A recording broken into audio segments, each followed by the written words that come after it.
So there's this t-shirt I wear. It's called Ben Reality. It's a Mindvalley t-shirt, and it's become one of the most popular t-shirts within Mindvalley. Like all over Instagram, you see people wearing this t-shirt, hashtagging it Ben Reality.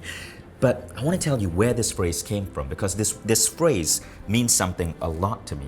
So it started around 2008-ish. 2008-ish. Me and my friends at that time, we started experimenting with ways of applying different tools of consciousness to building a business, right? And we noticed that as we started playing with some of these tools, it would almost seem as if we would accelerate our progress in this business. And it almost felt as if we were lucky that we were going downhill rather than uphill. And so we coined this term, Ben Reality, and we thought it was just our silly little nonsense. We had, of course, watched movies like The Secret and that law of attraction stuff, which we always felt was kindergarten and way too simplistic and not necessarily complete, right?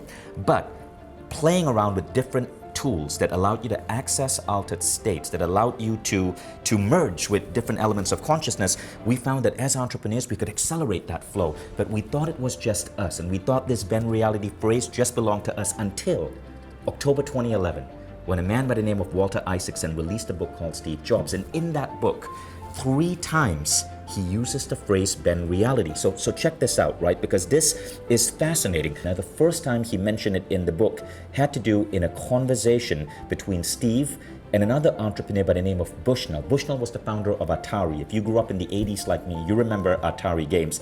And Bushnell said this of Jobs: we used to discuss free will versus determinism. I tended to believe that things were much more determined, that we were programmed. If we had perfect information, we could predict people's actions. Steve felt the opposite. That outlook accorded with his faith in the power of the will to bend reality.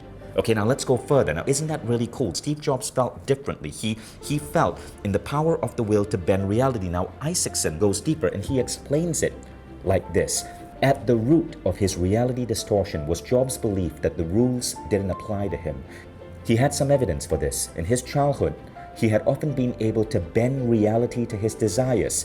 Rebelliousness and willfulness were ingrained in his character. He had the sense that he was special, a chosen one, an enlightened one. He thinks there are few people who are special, people like Einstein and Gandhi and the gurus he met in India, and he's one of them. So I found this fascinating. You have this guy called Steve Jobs who believes that he can bend reality. He's a guy who grew up in California but traveled to India to meditate, to meet with gurus. In fact, when Mark Zuckerberg asked Steve Jobs for advice on building up Facebook, one of the first things Steve's told Mark is to go to India and seek a particular ashram or meditation school and spend some time there. Now, what was going on? Was Steve really a modern day mystic?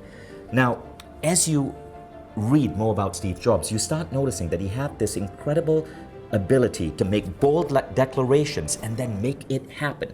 So there was a discussion recently on Quora. Quora is a Q&A board of the internet where you can ask any question and people come to answer. And someone asked this: what are the best stories about people randomly meeting Steve Jobs? So an engineer by the name of Thomas Higbee shares the story. So in 1994, Higbee worked at Next. Next was a company that Jobs was running when he was kicked out of Apple and before he went back to Apple, right?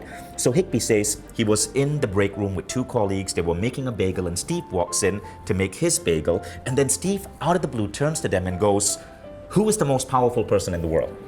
And Higbee says Mandela, because Higbee had actually worked in South Africa as an international observer during the elections. And Steve replies, according to Higbee, "No, you are all wrong. The most powerful person in the world is the storyteller." The storyteller, says Steve, sets the vision, values, and agenda of an entire generation that is to come, and Disney has a monopoly on the storyteller business. You know what, says Steve, I am tired of this bullshit. I am going to be the next storyteller. Now, this was in 1994, and again, Steve seemed to bend reality. What happened next is that in a short span of just a few years, Steve unleashes Toy Story through his company Pixar. It becomes one of the most celebrated movies of its time. Pixar becomes one of the most remarkable companies of its time. Disney acquires Pixar and Steve Jobs becomes the #1 shareholder at Disney. Steve Jobs owns more of Disney than anybody else. And while he pulled that off, He uses storytelling to create Apple, which becomes the biggest company in the world today, $1 trillion behemoth that changes everything. Now, what kind of man walks into a lunchroom to pick up a bagel and declares that he is going to be the next great storyteller, and then in the span of 12 to 13 years actually shifts the tide of the world to make that happen?